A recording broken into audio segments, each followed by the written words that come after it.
Muddy Water's mannish boy, my castaway's sixth choice. So, Charles Paris, we're going to abandon you alone on this island. How do you think you'll manage? Well, in 1979, I spent a night trapped inside a Dalek with only a half bottle of Bell's and a Ginster's pasty.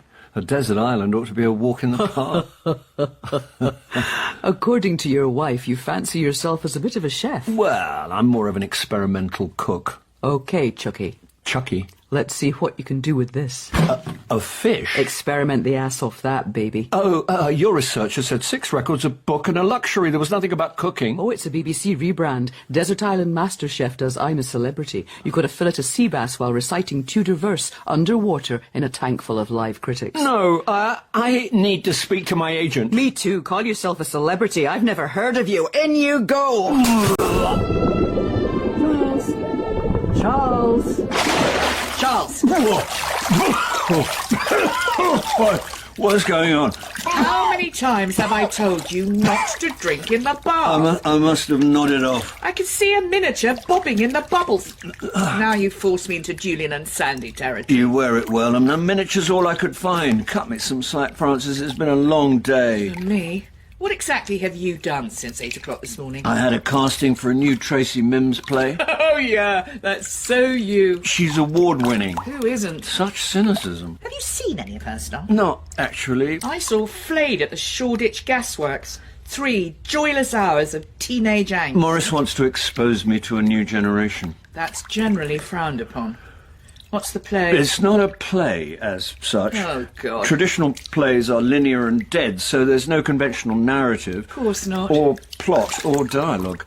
Characters? Not as such. Mims doesn't serve it up on a plate. Her audience has to work. Like a restaurant where you make your own dinner. Jokes? Absolutely none. You surprise me. But there's a lot of explicit violence. You need something to discuss over your post-theatre sushi, providing you can keep it down. Morris says it'll reboot my career. I hope you and your career are very happy together, but I've had a long day at the coalface of education, so I could do with a little me time. How about I shift up and you could join me for some us time? Bath with Charles, or pointless celebrities.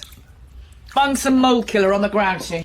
Trouble, trouble, what's the trouble with me? I usually discover I haven't got a part when I see someone else playing it, but this time the call from my agent came quickly during a nail-biting episode of Call You and Yours. Charles Paris, International Man of Mystery. The only mystery about you is a functioning liver. Do you know who I am? Why, don't you? Is it time to tie a label round your neck? You're talking to one of the finest lesser-known actors of my generation. Try unknown. I could have been a contender. A bartender. If you'd handled my career more carefully. Oh, don't lay the blame at my door. I've kept a file of your unprofessional misdemeanours. Pop round. We can rake over the ashes. Why did you ring, Morris? And it had better be good, because Winifred Robinson's playing hardball with a manufacturer of potentially lethal bedroom slippers. Look, how's your flexibility on a scale from touching your toes to mobility scooter? Oi! Thing is, Tracy Mims wonders if you're really suited to physical theatre. I can hold my own. If only that's all you had to do. Just say I'm in good shape. I did. Sadly, she'd already met you. They've gone with a trapeze artist from the Chinese State Circus. Damn. Every play I've seen lately is dancing and prancing. I told you to do a course in circus skills. I'm an actor, not a bloody acrobat. What happened to dialogue? No one talks anymore. Oh, words are old school. Physical theatre's international. No talkie, no translatey. Movements the lingua franca do no sure, capiche? I don't speak Italian, French or choreography. Is there nothing suited to my skill set? Drinking? Acting, preferably sitting down in a well-cut lounge suit. There's only so much Rattigan they can revive. Hold your nerve, boy chick. Something'll come up. A standard response I'd heard 1,000 times from the parasitic tapeworm I laughingly call my agent. This time, however, he was true to his word. Are you in there, Gordon? Ready and waiting. And as one theatrical door closed, another opened. It's pitch dark in here. 40 years after its first outing, I found myself rehearsing a revival of a hit 70s farce, One Door Closes. Why are the lights out? That's for you to find out. Are you decent? Rarely, but that's my appeal. Someone's very sure of himself. I thought you liked my indecency. Now come here, you sexy minx. Oh, Gordon. Caroline! I thought you said Brian was out for the evening. Is. Well, he was. Quick, in here. Caroline? Just coming. Caroline, stay in there. My trousers. Here. Why are the lights out? Oh, that's for you to find out, darling. And that was me hidden in Caroline's ensuite for the next 20 minutes, which was ample time to nip outside for a quick gasper. Maurice Skellen's #1 client. I'm sorry, I must have dialed the wrong number. Why do I play along with you? Masochism, self-loathing. Stop me if I'm getting warm. If you are, it's the male menopause. Speak for yourself. Fun as this is, I'm supposed to be lurking in Caroline's ensuite. Oh, genuine 1970s innuendo. Vintage is so on trend. Cut to the chase, Morris. Cast your mind back 1,000 years to English by radio on the World Service Rep. Oh, happy days. I would like a room, please. Would you like a room with a bath? Yes, I would like a room with a bath. And now, nation speaks peace unto nation with the voice of Charles Paris. Cool. Well, one of your ex-World Service mates is recording an audiobook, and bizarrely, he's asked for you. Name's Mark Lear? That's a blast from the past. I said you're rehearsing, but he's happy to work round you. The money's good if you're up for it. I'm up for it. That's what I told him. Studio next Saturday. What kind of audiobook? Morris. Morris? Work-wise, everything in the garden was rosy, apart from the fact that I'd completely forgotten how physically demanding and potentially dangerous farce can be. Are you in the closet, Gordon? Have you been talking to my wife? Come out of there. What about Brian? Never mind, Brian. Caroline! Quick, back in the closet. Oh! Is my jacket back from the cleaners? Or which jacket? Dogtooth check. Maybe it's in the closet. No. I put it in the bathroom. Why on earth would you do that? Jacket. Which one? Check. Here! No, not Prince of Wales check. Dogtooth check. Give it here. Snatch! It's not in here. Back inside. Ow! It wasn't in the bathroom. Found it. Oh, God. Are you all right in there, Charles? Oh, no. Oh. Due to a heavy lunch, my retreat was slower than Susie's door slam. Bleeding. I managed to convince stage management that a nosebleed didn't require A&E. Then Tony Delaunay, our ever-attentive company manager, ushered me into the nearest pub for a recuperative stiff drink or four. Another large scotch. Cheers. You sure you're okay? Don't worry, I won't sue. It's not that. It's that. Okay, there's a bit of that. You expect some accidents rehearsing farce. I'm sure I won't be the last casualty. Oh, God forbid. You've got my blood on your jacket.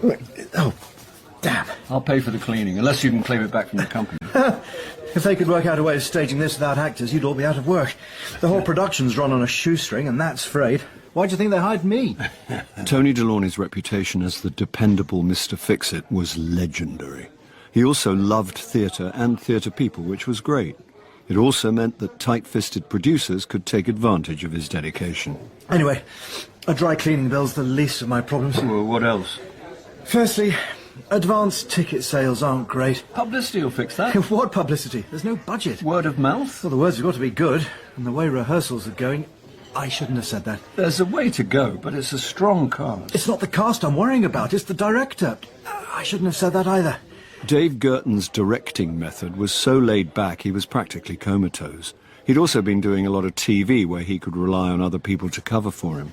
If you're going to revive an old chestnut like this, you need a director who can drag it kicking and screaming into the 21st century. Ignore me. You're right.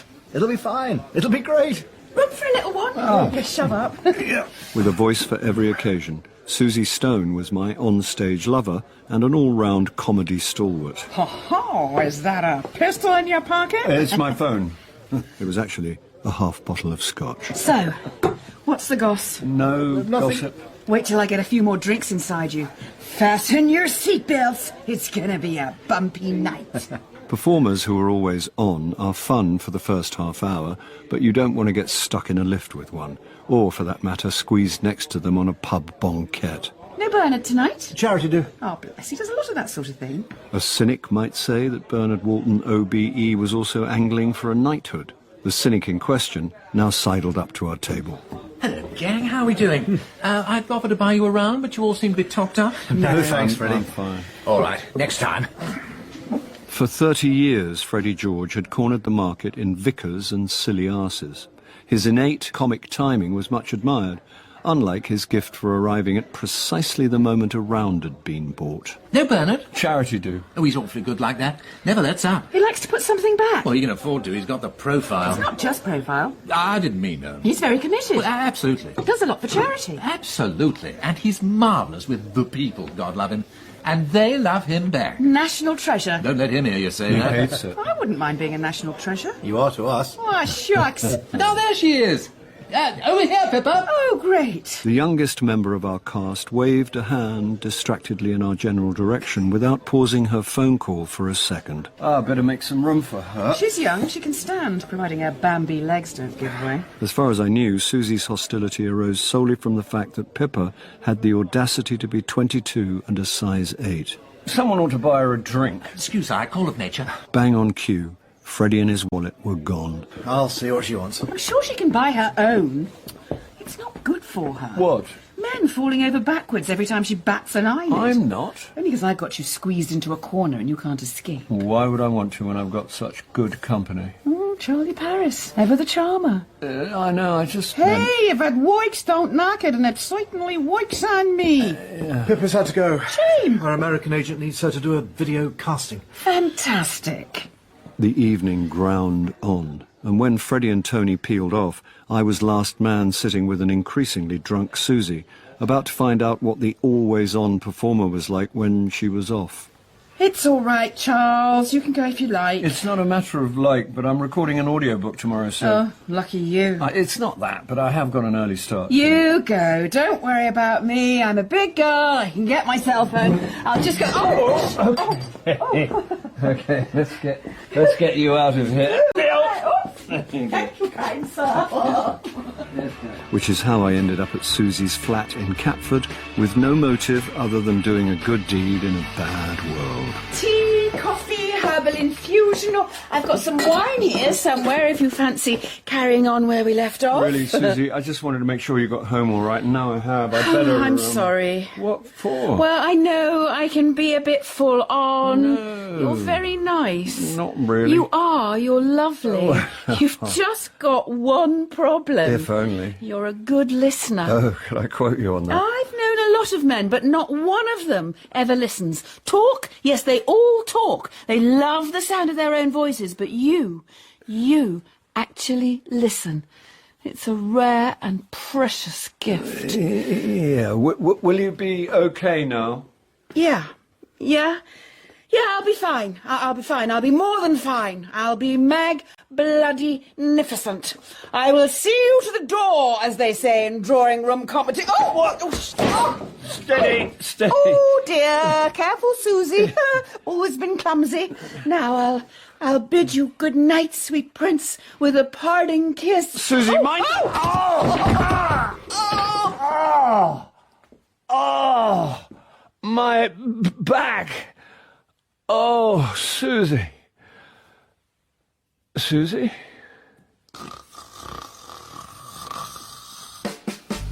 Oh.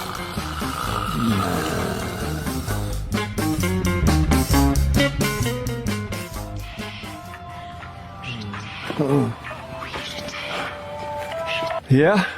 Oh, my head. So you are alive. Oh, well, let me get back to you on that. Saturday morning and no smoke alarms from the kitchen. I thought I ought to check you were breathing. Hey, baby, does this mean you care? Don't get carried away, and I'm not your baby. Where are you? That is a very good question. Oh, yeah. Oh, no. Last time I heard that sound, you'd popped into the colony room and woken up in Tangier. I brought you back a lovely scarf. Not the only thing you brought back. Well, I'm not in Tangier now. I'm in Catford. Ah, the Tangier of South London. There's an actress. When isn't there? She was drunk. When aren't they? Not fun drunk, needy drunk. I was worried about her, so I offered to take her home. One thing led to another. It's my own fault. When isn't it? I'm a good listener. Since when? 10 to 9. What? It's 10 to 9. I've got to get out of here. Not wanting to submit myself to the vagaries of London transport, I put my life savings in the hands of a cabbie. There's 50 quid. Keep the change. Cheers. Be lucky. You tired of breathing? I'll have your badge, maniac! Oh. The lycra-clad cyclist bounced the curb, missing me by an inch. Charles! Is that mark under the helmet and high vis? Can't take any chances with nutters like that on the road. Great to see you after all this time. Come in. When did you leave the BBC? About the same time I left Gina. I'm sorry to hear that. Wasn't your fault. No. Was it? No! Joke, Charles. I knew that. All ancient history now. Is this an English teaching thing? No, didn't your agent send you a script? No. Oh, not to worry. Come through to the booth. Charles. Lisa. We have met a long time ago, but... Say the verb English by radio. Wow, good memory. You were the studio manager. That's where we met. That's where we all met. I used to get polite letters from all over the world asking how to pronounce English, like Charles. That's a great voice. Well. It is. It's Lisa's idea to book you. She says you've got a sexy timbre. Oh, yes. Right. Very sexy. Shall I leave you two alone? Nice little setup you've got here. V was getting so corporate. It was time for me to set up on my own. Our own. Our own? The one thing I miss is a World Service Club. Where nations slur drunkenly unto nation. Alas, all gone. Happy days. Hungover days. Lisa's a Puritan. Unlike Mark, who needs no excuse to find a bar. Should we crack on? Have you got a script, Charles? Mark? I'm sure I sent it to his agent. You're sure, or you did? I did, I think. I'm sure. I give you one job. Sorry, Charles. It was an important thing, so I should have done it myself. Charles is a pro. Nothing phases one take Paris. While Lisa got technical, Mark took One Take Paris through to a studio smaller than Francis's understair cupboard. Very bijou. Small, but perfectly formed. Listen. How's that for a dead room? Negative in most contexts. Dead is just what you want in a studio. No echo, no resonance, just flat. Only problem is the aircon's on the blink. It is a bit airless. Did you phone the engineers, Mark? Haven't had time. Oh, and if you're down here on your own, keep a wedge under the door. Haven't had time to find the locksmith and then he works from the outside. Do I have to do everything? I have had one or two other things to do, Lisa. It's fine. I'll add it to my ever-growing list of jobs I asked Mark to do, along with drumming up studio bookings so we don't go bankrupt. Bookings have been a bit thin lately. Anyway, if it gets really hot in here... I can always pop my jacket off. I'll prop the door open between takes. Circulate some air. Right. Well, let's have a look at this script. Albert, The Secret Confessions of a Gentleman's Gentleman. Penned by Anonymous, that prolific author of erotica, the book was a conveniently out-of-copyright collection of smut, recounted by an Edwardian valet known simply as Albert. Think 50 Shades of Downton. I suspected it was actually written by a committee of freelance pornographers on a trading estate in Staines. One hot summer's evening, alone in my master's private apartment, I was surprised by the appearance of her ladyship.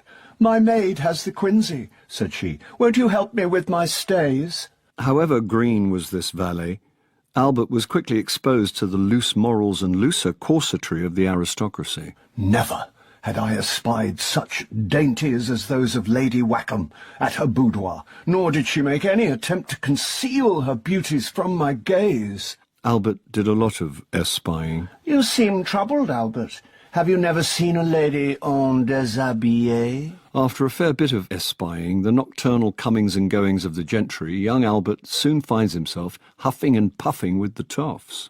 Her ladyship disported herself with a wantonness, and could see that my manhood was piqued. Oh, dear. You're right in that. Yeah, sorry. It's incredibly airless. I feel a bit woozy. Lisa's coming through with some water. Right. Here. Ah. Wow. It is hot. I kicked my shoes off and I'm down to shirt sleeves, but there's nowhere else to go. Well, we can't have Albert disporting his gentleman's undergarments. Is there anywhere I could charge my phone in here? There are no mains points in here. I'll charge it for you in the booth. Thanks. Wedge the door open while I reset in here, then we'll go for one more take before we pack up. Right. Another hour of corset-loosening, chemise rustling, crockery and headboard rattling, and then Mark called time. You look flushed. It was getting a bit Apollo 13 in there. I thought I was going to have to cobble together a carbon dioxide filter from a water bottle and a pair of socks. You need a good lungful of London's finest particulates. We'll send you a copy via your agent. Send it to me directly. If Morris gets his hands on this, I'll never hear the end of it. If you fancy doing any more. Always up for a bit of Edwardian erotica. We'll see what we can do. Now, I could do with a drink. What about the aircon engineers? They won't be there now. You know, they've invented these voice message things. I could go ahead and get around it. I don't want to leave Lisa in the lurch. Again. I'll stay. Oh, go to the pub. My hostility Geiger counter was bleeping. It was a passive-aggressive couples routine I'd seen played out many times. Who am I kidding? I'd played it myself with Francis. I'll stay here with you. Just go. No. Go for a drink before I change my mind. Well, if you're sure. Go. You're a star. See you at home. See you at home? I knew there was more to Mark and Lisa's bickering than work and erotic audiobooks. There you go. 2 more doubles. Spicy nuts on the side. Cheers. And if Lisa comes in, they're all yours. She's all about clean eating, whatever the hell that is. I go along with it for a quiet life. How long have you two been together? Remember my ex back in the day? Gina. Well, things weren't going well at home. Lisa was a good shoulder to cry on. One thing led to another. You hum the tune, I'll sing the lyrics. Weren't you going through a tricky patch back then? I've been going through a tricky patch since I was 16. You managed to work things out? Well, once I accepted the Stones were never going to replace Mick with me. I mean with Francis. Oh, depends on what you mean by work things out. Some years ago I blew up my flat. It's a long story, don't ask.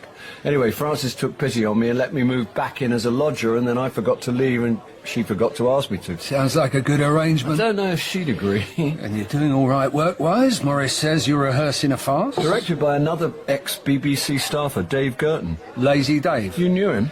A bit. Held the record for the longest lunch break. Went into Sheiky's in November, reappeared the following May. Different times. Different world. So he's jumped ship, has he? He keeps a foot in both camps. They all say that. After this theatre gig, he's doing a new teleseries. Chummy bastard. Yeah. What a good things happen to bad people. Well, I wouldn't call him bad. Another public schoolboy with a misplaced sense of entitlement getting away with murder. The tales I could tell. You heard what happened when he got caught fiddling his expensive. What? Precisely nothing, that's what. A rap over the knuckles, don't do it again, old boy. It's all going in the book. You're writing a book? Memoir. Lift the lid on the media worms. So who's in the show, yours? Bernard Walton. Sir Bernard? Not yet. Matter of time, he'll bring in the coach parties. Freddie George? Didn't know he was still alive. Yeah. Whatever you do, don't lend him any cash. Yeah.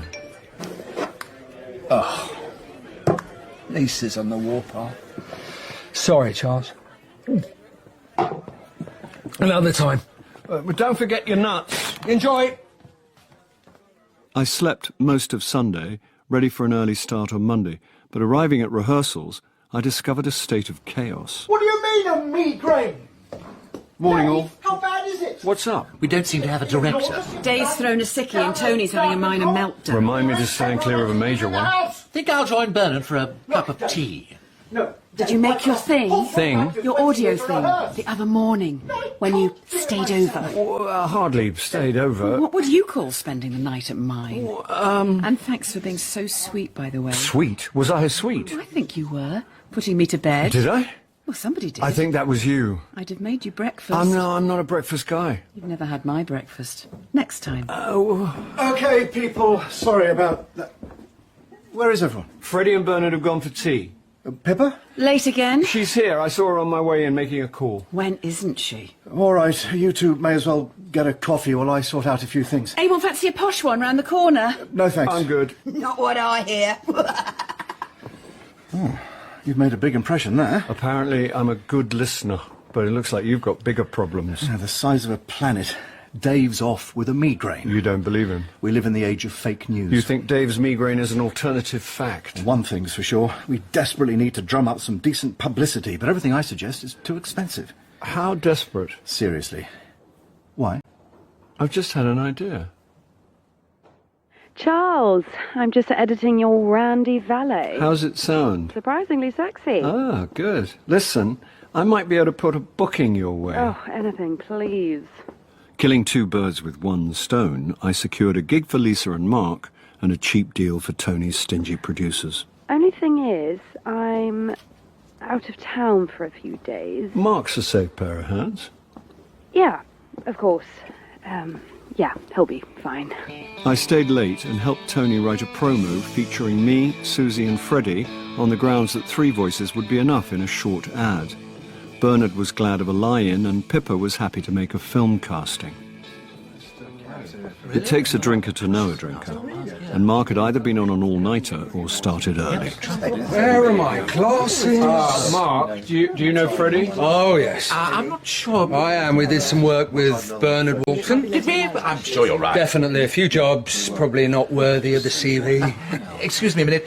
Got a mo, Tony? Where are my glasses? I came straight from the physio and had to get a cab. Can I give you the receipt? Your physio?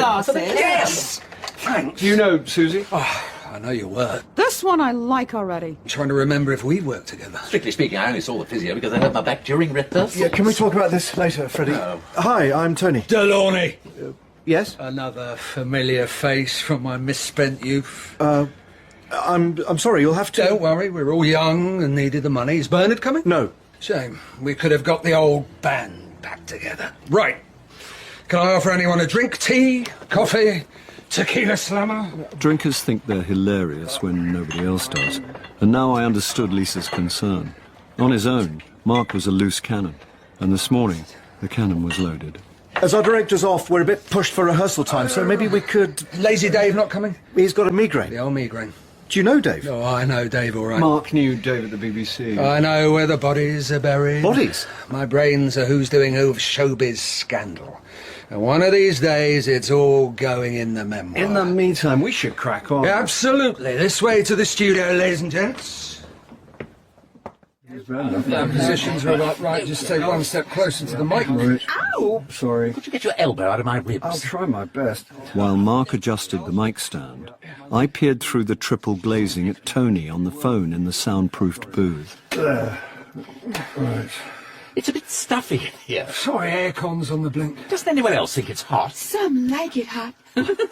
Right, I think we're about ready, so I'll pop through and we'll do a quick check for levels. Right. Can you hear me in there? Yeah. Yes. I'm afraid I've just had some shocking news. Dave Girton has passed. Past what? Bad taste. What? Passed away, Freddie. He's dead. I've never seen the point in theatrical superstitions, but when I told Tony I wouldn't be the last casualty of the show, maybe I had tempted fate.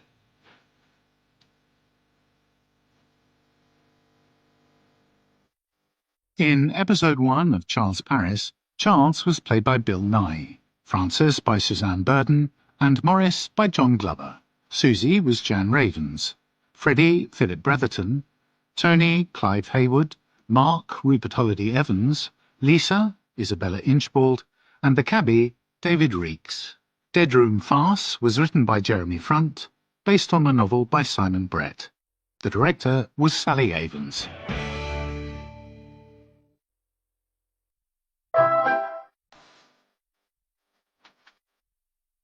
The previous day, I'd been recording a cast radio promo for a theatre revival of the 70s farce One Door Closes. It was bad enough that Mark, the audio producer, was drunk in charge of a studio. Then came the shocking news that Dave, the show's director, had unexpectedly died. Or, as the company manager euphemistically said, passed. Give me the phone. God in heaven. Give it to me. I thought I was being mugged in my own kitchen. My kitchen, actually. Why are you dressed like a neon Darth Vader? It's an anti-pollution cycling mask. And if you don't stop playing ringtones, no court in the land will blame me for beating you to death. What, with a bicycle pump? The damage I could inflict with a bicycle pump, you don't want to know. No, I don't. Although I'm digging the look you're rocking. I don't rock a look. Oh, you rock, lady, you rock. And what you're rocking is a cool futuristic space android vibe.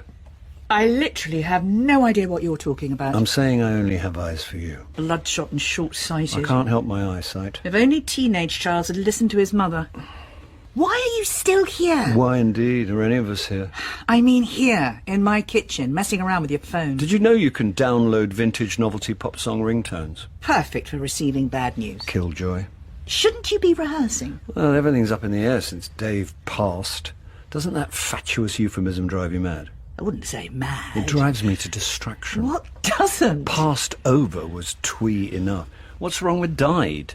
My husband passed in the night. Sounds like an unscheduled bowel movement. Your director's dead and you're fulminating about the language used to tell you. I'm a Radio 4 listener. That's the way we roll. And someone's demise is no excuse for infantilizing the language. I want it on the record, and this is an executive order. Yes, Mr. President. When I die, I don't want any pussyfooting. Just tell people I'm dead. Yes, sir, Mr. President. You got all the best words, sir. I've got all the words, all the bigly words, and past isn't one of them. Does this mean you're going to be sitting around the house all day, annoying the hell out of me and waiting for the phone to ring? I'm not a waiter. I'm a doer.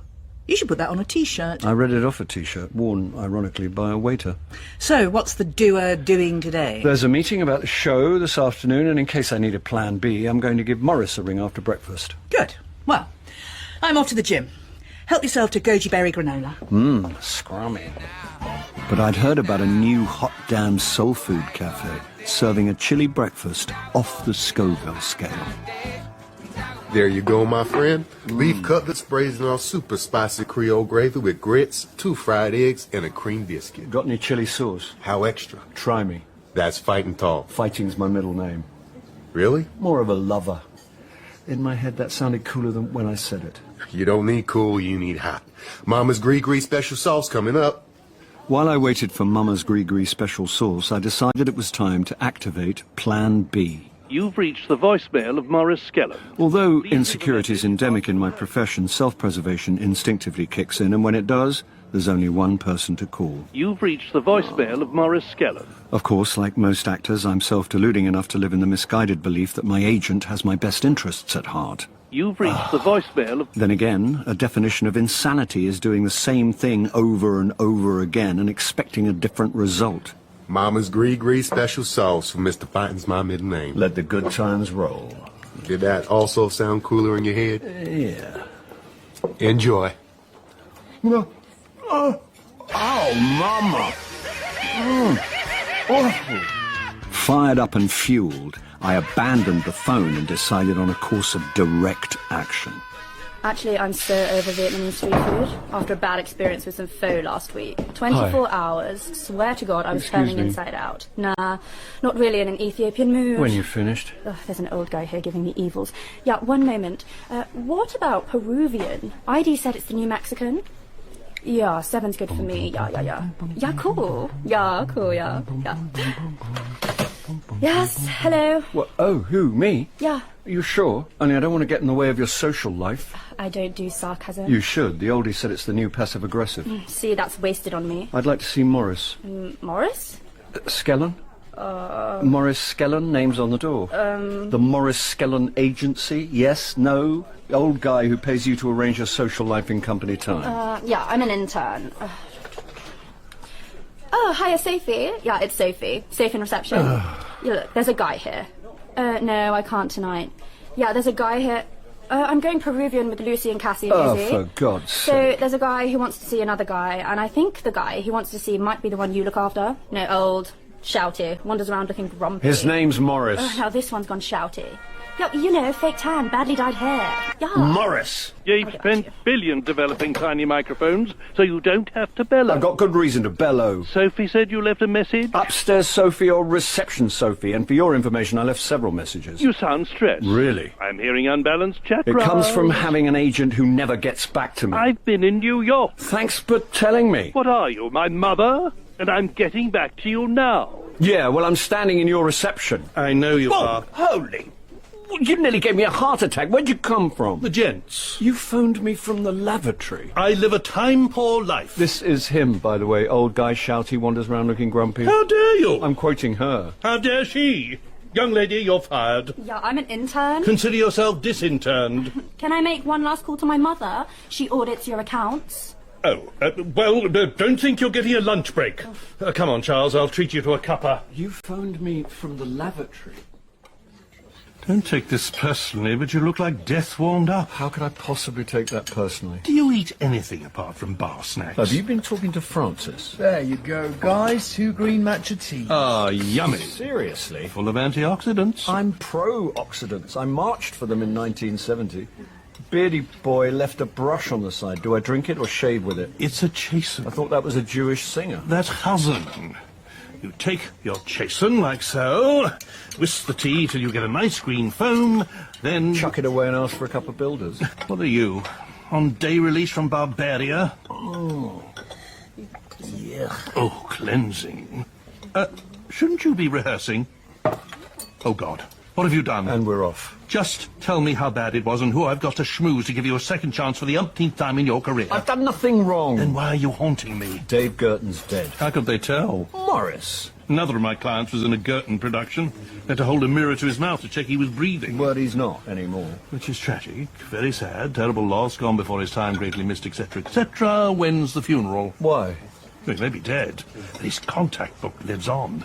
Dave Girton was fantastically well connected. Just when I think I've heard it all, you can still shock me. That's what keeps our relationship fresh. Dave wasn't very old, so, you know, it's a bit... What? Mysterious. Only to you. Don't play the cop unless you're auditioning. If they ever remake The French Connection. I think you're more Inspector Clouseau. What happens if they pull the plug on the show? Ain't gonna happen, Bobby. Well, you're very confident. You're under contract to the meanest producers in the business. The entire cast could die on the first night. They'd still sell tickets to the Shiver.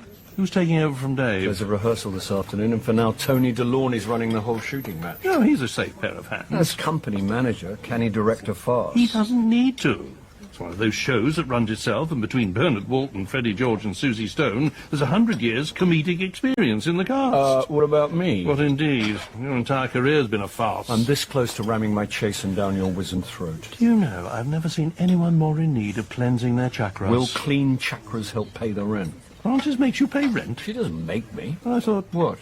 Never mind. You thought what? I thought you had an arrangement. What? Like I'm her gigolo? At your age. I do have a homeopathic trace of self-respect, so yes, I pay rent. And I'd like to continue doing so, providing the show doesn't fold. It won't. This is a temporary hiatus.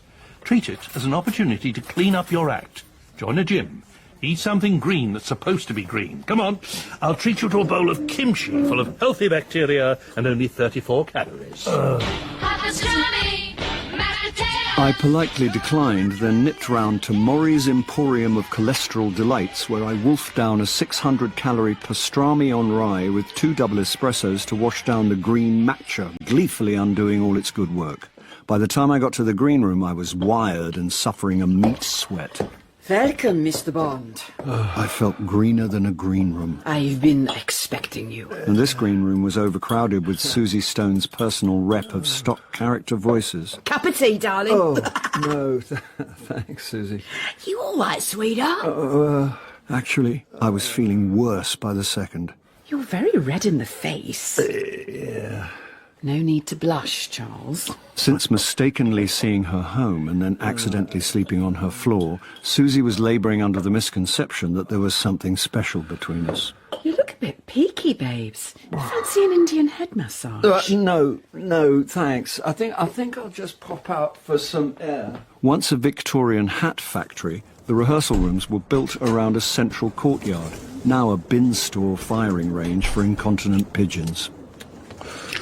On the other hand, it was the perfect place for a sneaky roll-up and a gut-settling digestif.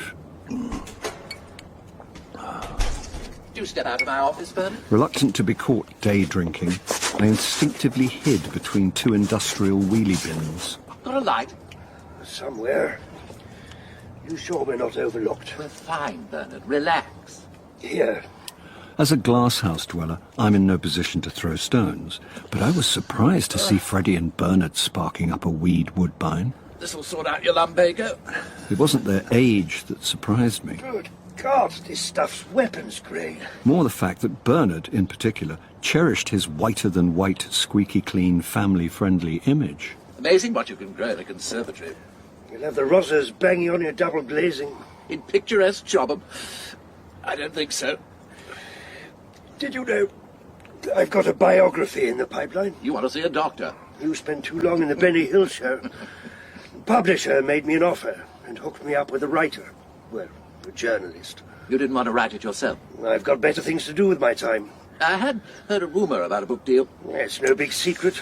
But you see how things get out. Well, I won't mention it. Scouts honour. You were kicked out of the Scouts, and it's not the book I'm worried about. And I won't mention anything else either. Good. I won't mention anything else. What anything, I wondered. And what else? You know what hacks are like. I don't want anything getting out that could cause embarrassment to me or the family. Given the fact that Bernard had done a party political broadcast for the Tory party, I'd have thought his embarrassment threshold must have been pretty damn high. We've all done jobs we'd rather forget when we were young and needed the money. It was the second time I'd heard that phrase. Last time from Mark. Any profile I've got has been hard won. Mum's the word. What did Freddie know that could be more shaming or damaging to Bernard's profile? God help anyone who jeopardizes it. Well, I'm hardly going to blab, am I? If this hack turns up looking for juicy tidbits, I don't want anything getting out. You and me both. We'd better go in. Bernard's hush-hush talk had piqued my interest, but I was more concerned with the gnawing spasms in my abdomen. Blues is my business, and business is good. The meeting with our company manager told us little we didn't already know. Dave was dead, Tony said passed again, and pending a post-mortem we should keep calm and carry on rehearsing. Are you in the closet, Gordon? I was in the closet, doubled up in abdominal pain. Have you been talking to my wife? Come out of there. What about Brian? Never mind, Brian. Gallard! Quick, Gordon, back in the closet. Oh, God. Are you all right in there, Charles? Yeah. No, actually, no. No, I'm not. What's wrong? I feel like I've swallowed a red-hot cannonball. You've got a funny colour. I feel wrong. Oh, very, very wrong. Oh.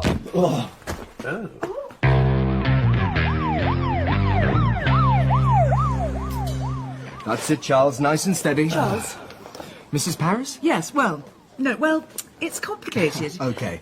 He had a bit of a fall, but he's fine. I didn't have a fall. Old people have a fall, and I didn't have a funny turn either. I didn't say you had a funny turn. You didn't say it, but it was hanging in the air. Quite a character. Isn't he, Charles? I'm not a character, I'm a character actor, and I'd rather you didn't talk about me in the third person. Did you drive here? Yes. Well, have you won the rollover? Do you know what they charge in hospital car parks? I'll leave you to it. Before you go, is it likely to, is there anything, wrong? Nothing a few lifestyle changes won't sort out. I've given him a list. A list of things to make me live longer or to make it feel like I'm living longer? He's a scream. He certainly makes me want to. What about medication? He doesn't need any. For me?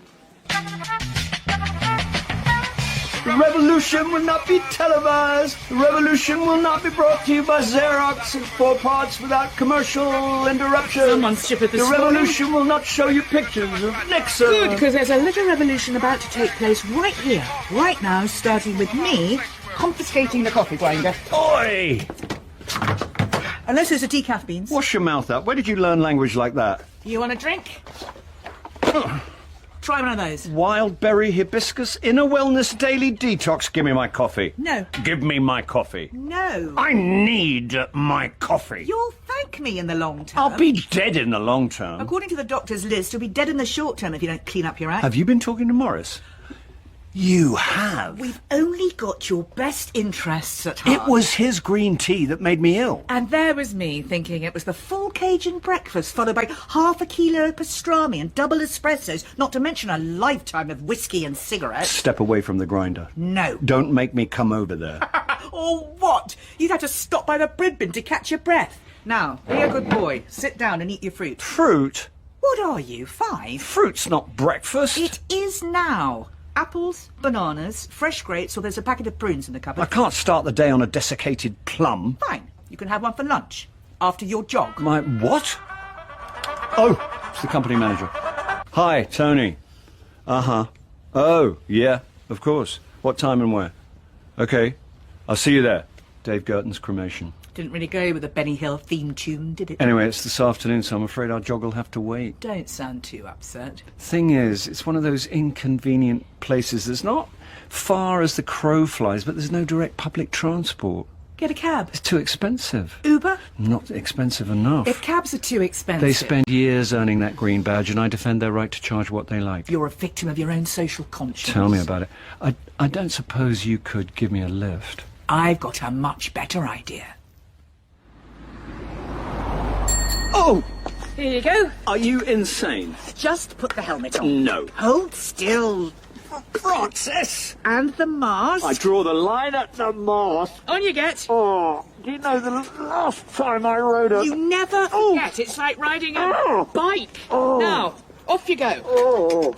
Don't worry about drinking and cycling. I took the half bottle out of your jacket pocket. 4 miles door to door, and I have never been so terrified in my life. Get out of the bloody way! 4 wheels or 2, they all wanted me dead. So I got off and walked the last 3 miles, which inevitably made me late. Oh, Where have you been, Charles? help it. All right, Bernard. No, you still got it on, old boy. Oh, I can't. Can somebody... Keep still, keep still. Thanks. What did I miss? The ceremony. That's Dave disappearing through the curtains. The theatrical cremation is the only time the curtains don't reopen for a final bow and a round of applause. These are all the theme tunes from his TV show. Not the one set on a cruise ship. Luxury liner. That was a stinker. I was the captain. You were great, Bernard. I was the purser. You were good too, Freddie. I was the entertainment officer. Was I the only actor not in it? We all got Legionnaires. I don't remember that storyline. In real life. Holy Charles. Oh, right. Yeah, okay. Oh, ow. Sorry. My pump. Bloody Pippa. What's she done now? I'm like so not good around death. I said no one's good around death. You know what she said? What? Yeah, but at your age you must be used to it. She won't stay young forever. She won't grow old if I have anything to do with it. You coming back for a drink? Actually, I've got to get off. Oh, I'll give you a kiss now then. What? Mwah. Be good. Yeah. I saw you sneaking in, but how could I not in the silver spaceman helmet, which, by the way, has given you the worst hat hair ever. You missed a good one. You reviewing funerals on the side now? Speeches, music, and a final curtain call. It's a show like any other. Only to you. Don't tell me you haven't made plans for yours. Oddly enough. Mine's going to be a corker. Invitation only, Ticketmaster to handle bookings, Judy and Maggie doing readings, and there's a bidding war between Nick Heitner and Danny Boyle to direct. I notice you haven't asked me to do anything. Presupposing the likelihood you'll outlive me. I'm starting a fitness regime. 50 quid says you don't last the week. Make it a slap-up meal and you're on. Deal. Was that Susie Stone wrapped around you? She thinks we've got a connection. Have you? No. Listen, what do you know about the life and times of Bernard Walton? National treasure, darling in Middle England, happily and boringly married to the same wife for 40-odd years. Why? No skeletons in cupboards. Not that I'm aware. What about Freddie? Likewise. No dark secrets. He's tight as hell, but that's no secret. He's also a 60-something stoner. At his age, you get your thrills where you can. He grows his own. Well, he's far too mean to buy it. You're not surprised? The baby boomers listen to Gardner's Question Time and read Hunter S. Thompson. I don't see Bernard or Freddie reading gonzo journalism. I'll log into the gossip database if you like. If it's there, Morris will snuffle it out. Bloodhound. Trufflehound, if you don't mind. Now, come on, Charles. This is a networking opportunity. It's a funeral. A funeral full of industry movers and shakers. I'm a mover and shaker. With you, it's caffeine and booze. Go forth, my son. Go with my blessing and work the room. We're not in a room. Work the garden of rest, then. Henry, I thought I saw you lurking behind the commemorative... I'm not a great networker at the best of times, and post-cremation seemed like the worst of times. Oh, there you are, Charles. Oh, hello, Tony. He may have been the most loyal and efficient company manager in the business, but Tony Delaunay looked like a man carrying the weight of the world on his shoulders. Need a hand? Oh, thanks. This damn chain. You don't want bike oil on your suit. I still haven't got the bloodstains out after your nosebleed. Now I feel guilty. Not as guilty as me. Oh, come on, let's have a look.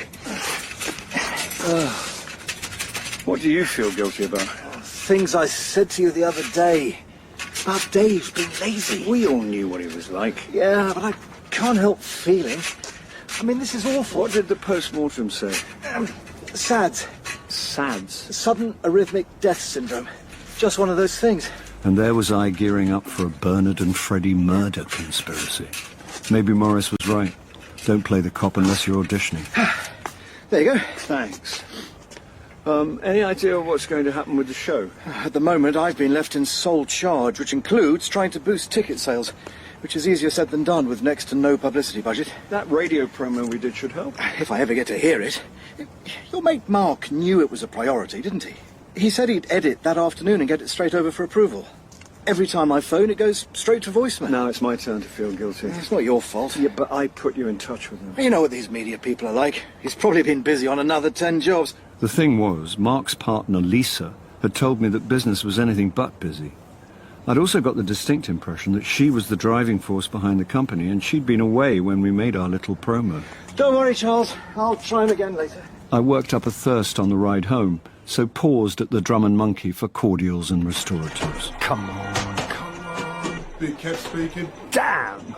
Yeah? Who's calling? Left your phone in your helmet, Charles. Ah. Geezer called Morris. Cheers. Morris.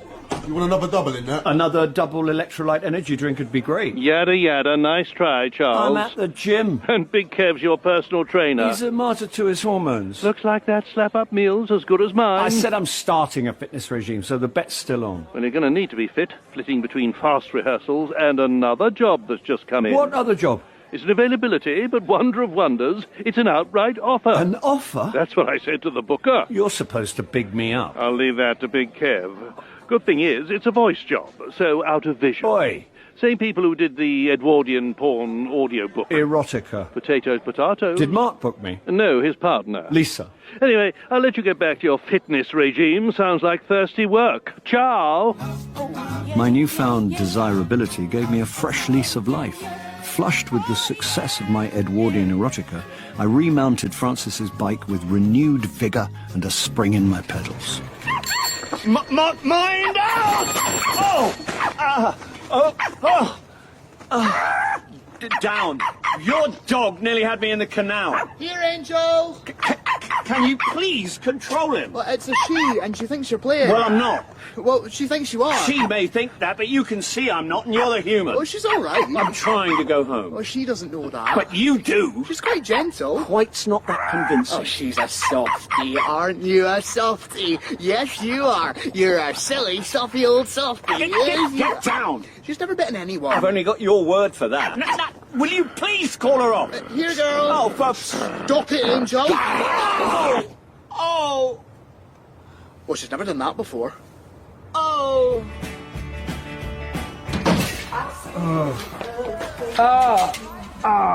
Charles? 3 hours in A&E. Again? Yes, again. Did they offer you a loyalty card? Remind me never to get on a bike again. You were knocked off. No. I mean, it's quite an expensive... Oh, don't worry, Francis. No, I mean- Unbelievable. Obviously, I can see you're in one piece. Nothing's happened to your precious bike. Are you all right, Charles? Yes, Francis. Thank you for asking. I'm fine. I'm very relieved to hear it. Come into the kitchen.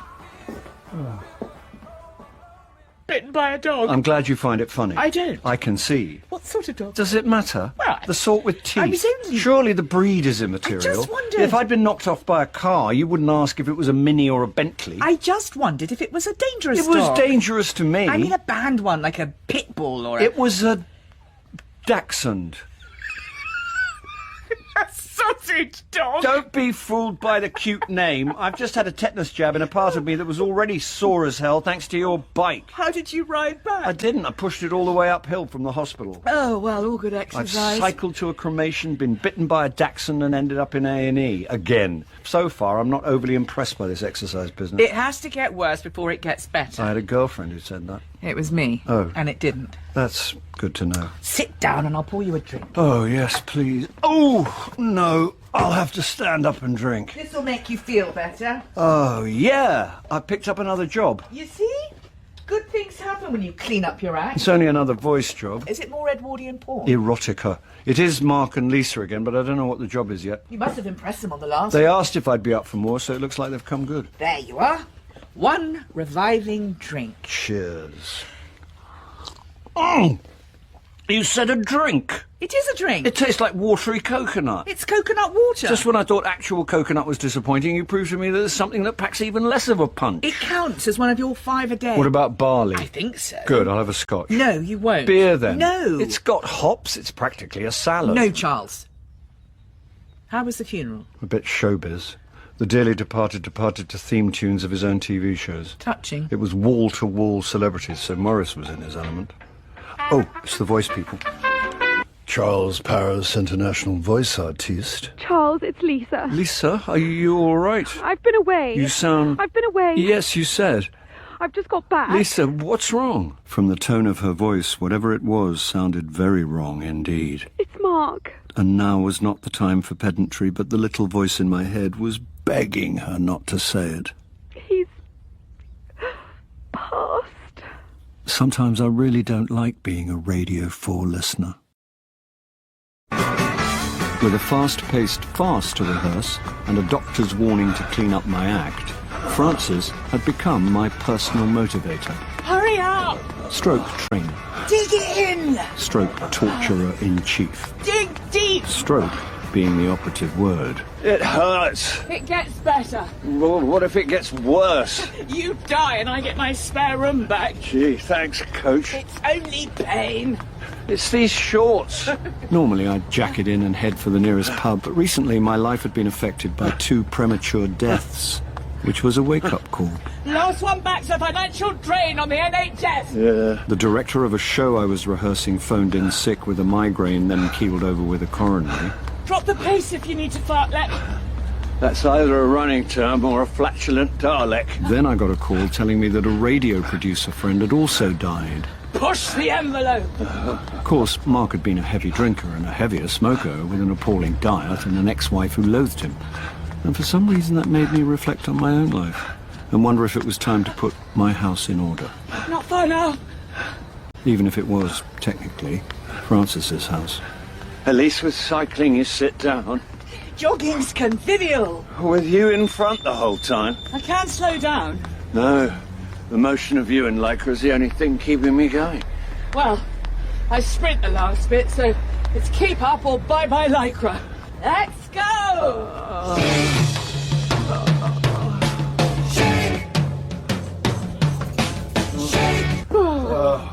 Lungs burning. Fire. It'll be easier next time. You've got to be joking. Where's your stamina? I think it dropped off after the first mile. Look at my Fitbit. I have been.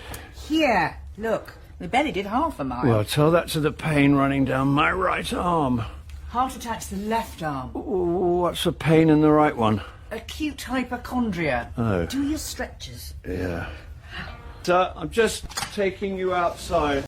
Frances warned me against receiving bad news to the accompaniment of Herb Alpert's Tijuana brass. I wish I had a garden. I'm cooped up here waiting to get another earful of abuse from the Ice Queen. Who? Mark's ex, Gina.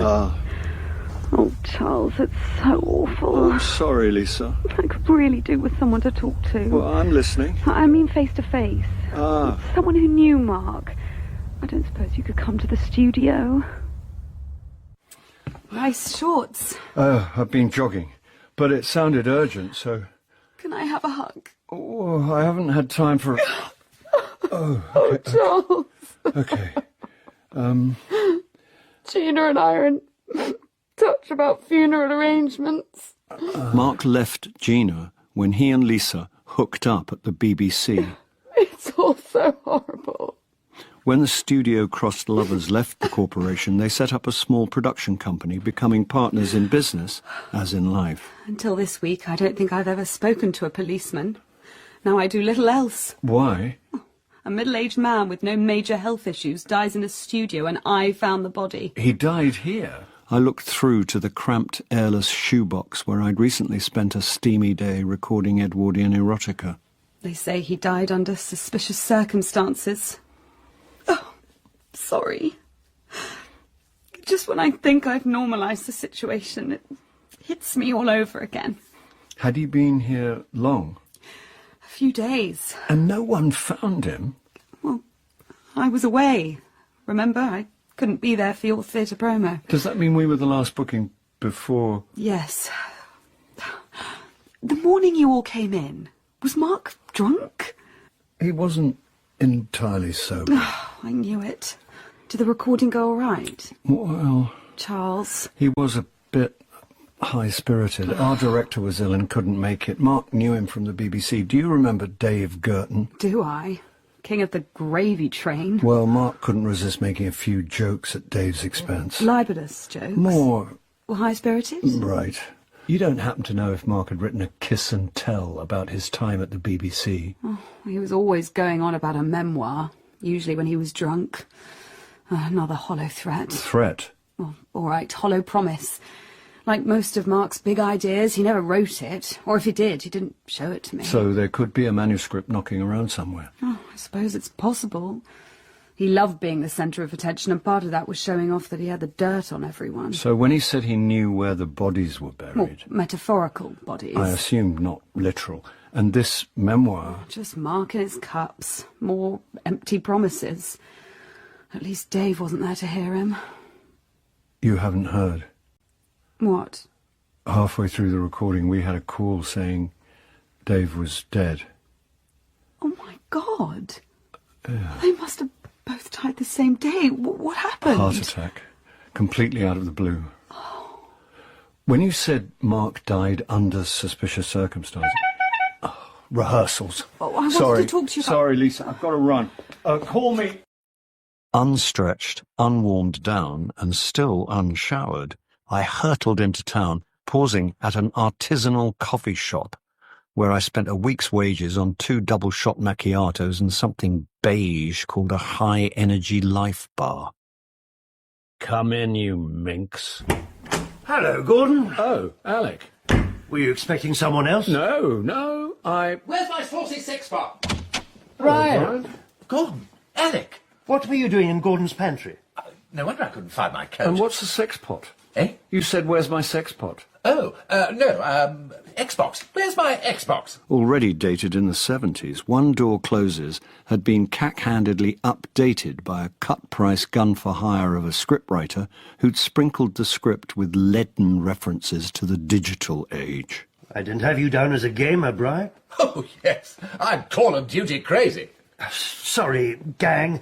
Tony, a quick word with your director's cap on. As our actual director's ashes were barely cold, Tony Delaunay, the company manager, had stepped into the breach. What's the problem, Bernard? This Xbox reference. I'm probably showing my age. It's for playing computer games, isn't it, Charles? My nephew loves Grandma's Wardrobe. Grand Theft Auto, Freddie. You see, Freddie knows about as much as me and our audience, if we get an audience at all. Leave that to me. All right, but they're going to be our sort of age. I had to speak up before it's too late. It's already pretty late, Bernard. This is the same script we've been rehearsing all along. But it's not the same script I performed back in 77. He was in the original cast. And he came back for more. I was reading my old script last night, and there are so many changes which don't actually make the show any funnier. We did get permission from the estate to update. Do we really need to update a show like this? We want to make it relevant. Relevant? It needs to resonate with the modern audience. Resonate? Come off it, Tony. It's a light bedroom farce, not a state-of-the-nation drama on Channel 4. A contemporary audience still has to relate to it. It's about lust and adultery. Human beings have been doing that since the beginning of time. They've always related to it. They relate to it now, and they'll be relating to it in another 1,000 years' time. And while we're at it, I think we can do without the effing and blinding. There's very little effing. There's more blinding in King Lear. Thanks, Charles. Sorry. There shouldn't be any of either. I tell you what, let's break for an early lunch. Bernard, let's have a chat over a sandwich. What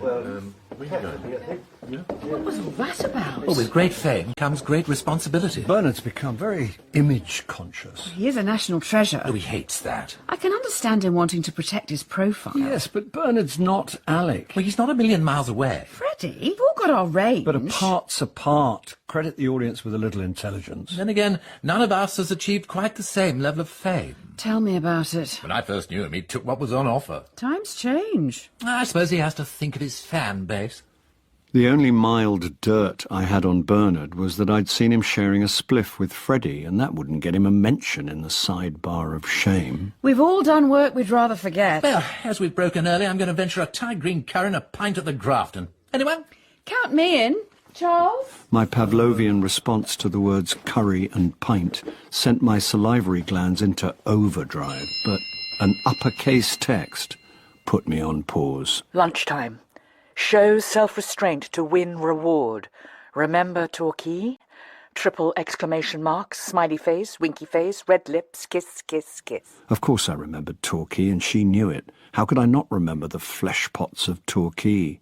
We were young, carefree, and yet the words pint and curry were eroding my self-restraint. Then came a follow-up. Lie and I'll know. You know I always know. Scary face, death-holding side. Who needs a pub when a pop-up street food market pops up in a deconsecrated churchyard? I hit the Amazonian salad bar like a man on a mission. The mission? To live. I'll have the vegan rainforest salad box. Any extras? What do you recommend? Oh, my favorite's the smoked tofu, though I have to warn you, the tahini, cashew, and sesame seed dressing does contain nuts and seeds. You've got to love a generation whose idea of life on the edge is salad dressing. To hell with it. We only live once. Give me the works. Clutching my fat-free, salt-free, sugar and fun-free lunch, I secured the gravestone of a 17th century silk merchant and tucked in. Oh, not now. I'm in a state of vegan grace. Ah, the fictional health regime? There's nothing fictional about this. My jaws have never had such a workout. Don't forget, fall off the wagon, you buy me lunch at a restaurant of my choice. Which is why I won't fall off the wagon. We'll see. You wanted the gossip on Bernard. What have you got? Nada. No one's got a bad word to say. No bitching, no gossip, no scandal. And he's got the nerve to call himself an actor. Happily married this. Charity fundraisers that. I had high hopes when you said he smokes Mary Jane. High hopes? See what I did there? Don't tell me it was a herbal cigarette. Oh, it was weed, all right. Medical use to relieve his lumbago, yawn, yawn. I know clerics with richer hinterlands. You know clerics? Gogglebox, a small island parish. Saturday Live. Dog collars are de rigueur. Vicars are the new stand-ups. Forget the Groucho. The General Synod's where the deals are going down. Maybe I should take the cloth. You're more mosh pit than pulpit. No, I'm afraid Brother Bernard's squeaky clean. Freddie, on the other hand... Ah, OK. Everyone knows he's a skinflint, so it's got to be fraud, tax evasion, offshore accounts. Porn. Shut the shut up. There's stuff online if you know where to look. You didn't hack his browsing history. He's not a consumer, he's a purveyor. Well, he was. We are talking about the same Freddie George. Love at chords, Daily Telegraph sticking out the pocket of his tweed jacket, goes glassy-eyed when anyone mentions good old Maggie. Pornography is all about the free market, Charles. Anyway, this was when Freddie was young and needed the money. Why do I keep hearing that? Seriously, though, Freddie in porn? Well, don't come on all judgmental. You've done your share of iffy gigs for money. That dirty audiobook, for one. That was Edwardian erotica. Keeping a top hat on doesn't make it art. You don't seriously think Freddie had anything to do with Mark's death? Holy mother! What is it? Oh, my leg! What have you done this time? Brought up short by the searing pain, I filed Freddie away under possible suspects to be considered and limped back to the rehearsal room like Boris Karloff in Tower of London. Did you warm down after your run? Oh, I didn't have time. Shower? Oh, silly question. I don't suppose you drank anything. 4 espressos washed down by 2 double macchiatos. For an intelligent man, you're surprisingly thick. That has been brought to my attention. You've got a build-up of lactic acid. From a tiny dash of foamy milk. From exercise and stupidity. Lie down. Oh. Legs up. Oh. I'm going to give you a massage. Right. Ever since an accidental night at Susie's, she was under the misapprehension that we had a thing. Ow. We didn't have a thing. And I was worried that her man handling me was giving the wrong signals. On the other hand, I was in agony. Surprisingly smooth legs. Do you shave them? No, I do not. Lots of men go in for manscaping now. Aren't you supposed to be rehearsing your bedroom scene? Tony swapped to the conservatory with Bernard, Freddie and Pippa.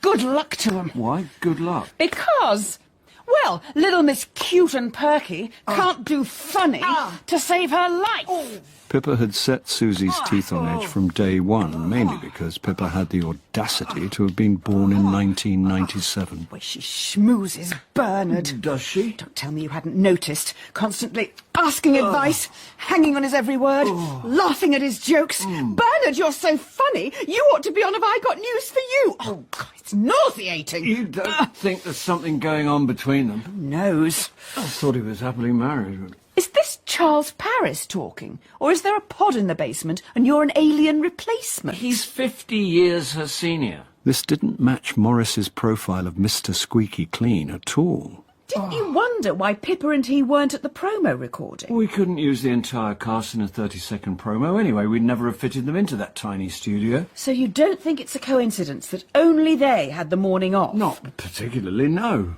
On the other hand, if there was something going on between them and word got back to Bernard that Mark was planning to write a book of showbiz scandal, no, it was ridiculous. Right, up you get. Oh, right. Better?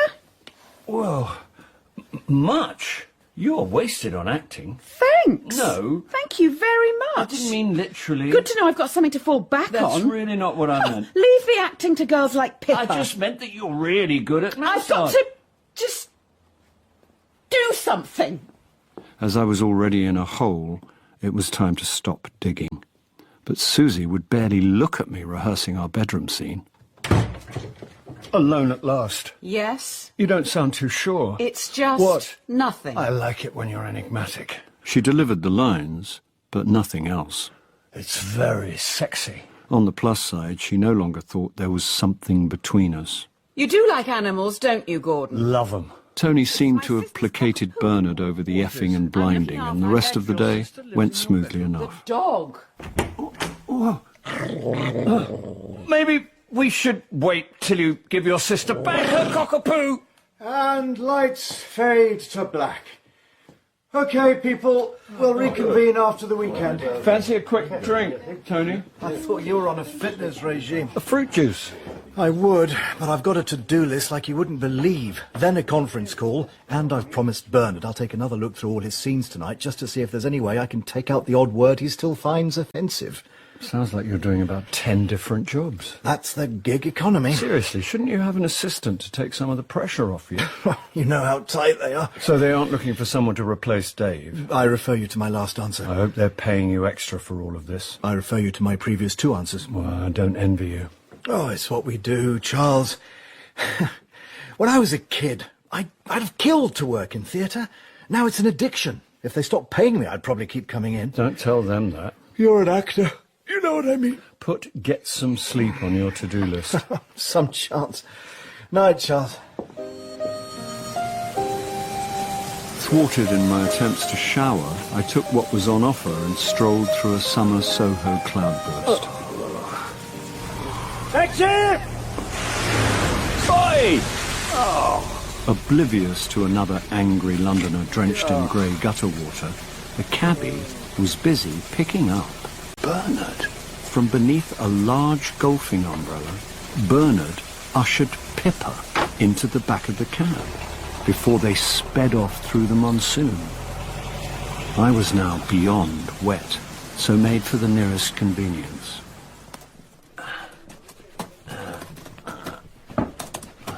Do you have to put your foot on my desk? I've got to get dry. You don't have to do it quite so graphically. Do you think I've got smooth legs? I don't think about your legs. Well, now you mention it, that's a mirror finish. Do you wax? Maybe I should see a doctor. Just add it to your CV. Please cover up, Charles. My clothes are soaked. Wrap yourself in the towel, sit still and shut up while I finish this email. What's this? Don't touch. Okay. Prosecco. No, thank you, Sophie. Didn't you ring? It was just Charles. Okay, cool. You've got a Prosecco bell. It's a joke, a gift from a client. Your clients give you gifts. Please, Charles. I'm not even here.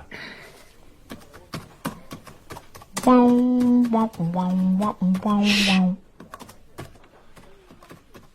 haven't got a hairdryer, have you? Do I look like I use a hairdryer? What about a... Have you got ADHD? What, Charles? What about a what? Just wondering if you had a tumble dryer. Oh, let me see. What's that in the corner? A photocopier. Oh, yes. This is the talent agency, not a bloody laundrette. All right. When you... I give up. What? When I what? When you sniffed around for gossip on Bernard. Oh, do let it go. It's been suggested to me that he's seeing a young actor actress, possibly more than seen. With his lumbago? We know he smokes dope to ease the pain. Maybe it eases it enough for him to have an affair. Oh, every young actress's dream, a septuagenarian stoner with chronic back pain. What is this obsession with Bernard's private life? The police think Mark died under suspicious circumstances, and when we recorded the promo, Mark was showing off about his encyclopedic knowledge of showbiz gossip and how he was going to put all the dirt in his memoir. Was Bernard upset? He wasn't there. Oh, for goodness sake. What if someone told Bernard about Mark's book? Is there a book? Is there even a manuscript? Lisa's never seen one. Oh, the plot thins by the second. Look, Bernard's a national treasure, a much-loved family favourite angling for a knighthood.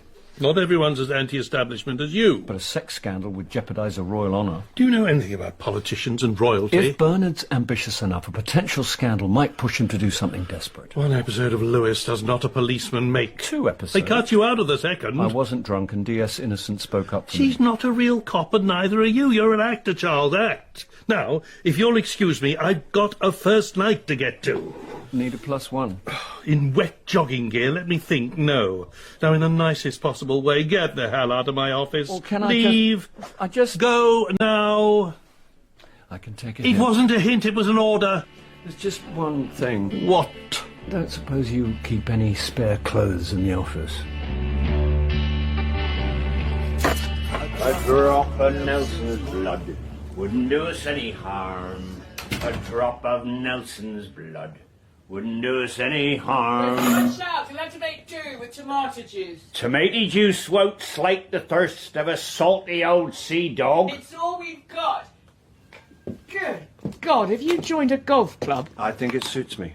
I've seen Argyle's socks, but Argyle trousers. I think I can pull them off. The sooner the better. They're going back to Morris Monday morning. I won't even ask. What's with the Captain Pugwash routine? Torquay, matey. Torquay? Torquay. You've got a long way to go before Torquay. Torquay is a long way. In your case, about 3 kilos. Whatever that is in old money, I'll get there. We'll see. You should have seen my vegan lunch. It was so high in fibre, my innards don't know what's hit them. I'm impressed. You're impressed. I'm just having a salad tonight. But there's enough if Salad's good. Oh. OK. Help yourself to wine. Not for me. Really? Yep. OK. That was a test, right? Right. Did I pass? Depends if there's a bottle of scotch stashed in your bedroom. Feel free to search. You don't need a warrant. I might need a tetanus jam. I'll take your word for it. Fine. I'll just change.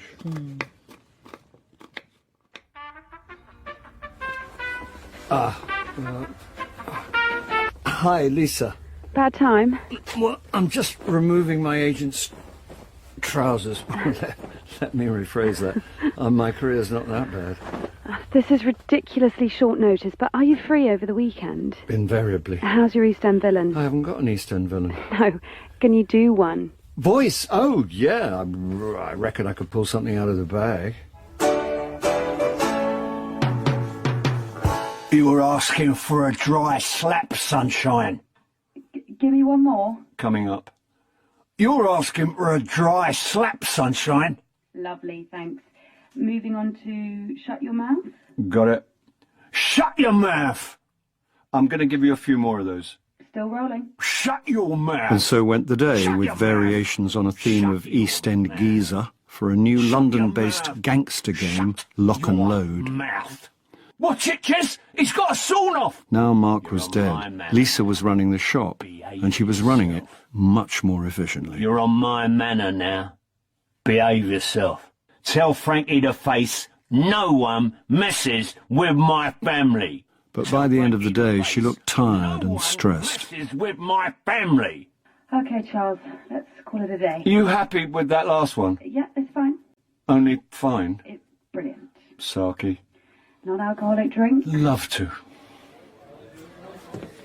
1 tomato juice, 1 orange juice and lemonade. Thanks. Cheers. So, how's it going? Rehearsals? Clean living. Fine. Or that's what I keep telling myself. You need an incentive. Torquay. Sorry? Long story. You know, I was surprised when you phoned me. Well, you said you were up for more voice work. Well, it's more the timing, you know, Mark. I kind of assumed. Well, I can't afford not to work. Sure. Business wasn't great when Mark was alive. Now it's down to me, and I feel I owe it to him to make the company work. I can understand that. It's also a distraction. People deal with grief in their own way. I sound like a vicar. I don't see you in a dog collar. Yeah, you're not the first person to say that. You're very easy to talk to. Am I? For a man. Most men love the sound of their own voices, but you actually listen. You're not the first person to say that either. Mind you, she was drunk and hitting on me. Well, not so much hitting as falling on me. I'm sure she'd have hit on you even if she wasn't drunk. Well, Don't panic. I don't drink. good for you. My parents are both heavy drinkers. It put me off for life. Unfortunately, it was Mark's drinking that came between us. I thought I detected a little tension in the studio that day. Only a little. Couples always bicker. Mark's drinking was affecting the business. I got the impression you were firmly in the driving seat. Well, someone had to be. And it wasn't just at work. I can tell you to the day the last time we had sex. That sort of thing's on a need-to-know basis. And you don't need to know. No. You shouldn't be such a good listener. I feel so guilty.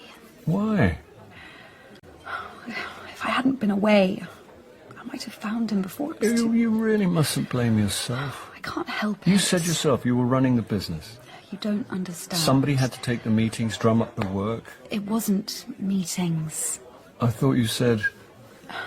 I was away seeing an old friend. Or when you say seeing... I think you know what I mean. I assumed that she was seeing an old friend in the same way that Bernard was seeing Pippa. And now I've got to face Gina and daughter at the funeral. When is it? Monday. I'll be there for moral support. Immoral support. We'll be paying our respects. You sure you don't mind turning up with the Scarlet Woman? When it comes to the great reckoning, I'm in no position to throw stones. Won't you be rehearsing Monday? I'm sure Tony Delorney will cut me some slack for a friend's funeral.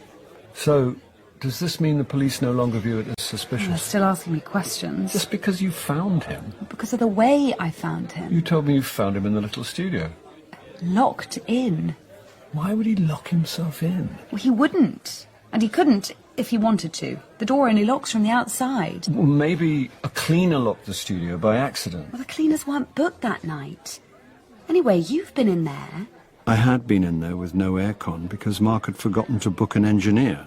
And even with the door wedged open, it was cramped, hot and claustrophobic. It's impossible for anyone to lock that door without seeing someone was in there.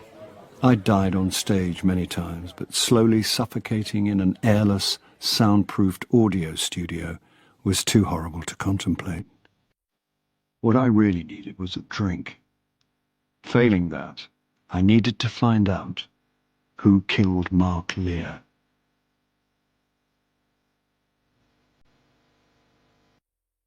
In episode 3 of Charles Paris, Charles was played by Bill Nighy, Frances by Suzanne Burden, and Morris by John Glover. Susie was Jan Ravens, Lisa Isabella Inchbald, Freddie Philip Bretherton, Bernard Sean Murray, Tony Clive Hayward, and Sophie was Abby Andrews. Dead Room Farce was written by Jeremy Front, based on the novel by Simon Brett. The director was Sally Avens. Oh, yeah. 6:30 a.m. Whichever way I looked at it, Monday was going to be a hell of a day. Wakey, wakey! Oh, leave me alone, you evil fitness harpy. It's a lovely day. Look. Ah, the sun! Let's get some fresh air in here. Oh, it's like living with Mary Poppins.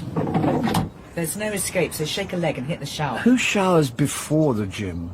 It's like living with a 16-year-old boy. I'll get up if Poppins promises not to bring woodland creatures in to clean my room. Even woodland creatures have standards. In the good old, bad old days, I'd have survived all this with artificial stimulants and high cholesterol food. But Frances was determined to make me live longer. And even if I didn't live longer, Boot Camp Bertha was going to make it feel longer. Cross-trainer next. Oh, is that equipment or an angry PE teacher? Move! Charles! Turned out to be both. This medieval torture regime started because I was rehearsing an old bedroom farce and found I couldn't keep up, which, come to think of it, sounds like a line from an old bedroom farce. Why do you swim your head out of the water? Keeps my ciggy dry. You can't smoke in here. You can't control my dreams. As soon as this living hell was over, I had to race into town for an hour's rehearsal before rushing off to a funeral. Time for a quick steam. Mark was an old friend from radio days who, according to the coroner, died an accidental death. As accidents went, suffocating in a tiny airless studio was a pretty weird one. Time for a quick sauna. What are you doing? It's how they do it in Finland. Not in Kentish Town. Pull him up. It was a real-life locked room mystery which was niggling away at my crossword solver's mind. Time for a cold shower. You must really hate me. You'll thank me one day. Don't count on it. Oh. Okay, breakfast. Juice bar. 10 minutes. Breakfast at 8 a.m, I know. Crazy. But apparently some people do.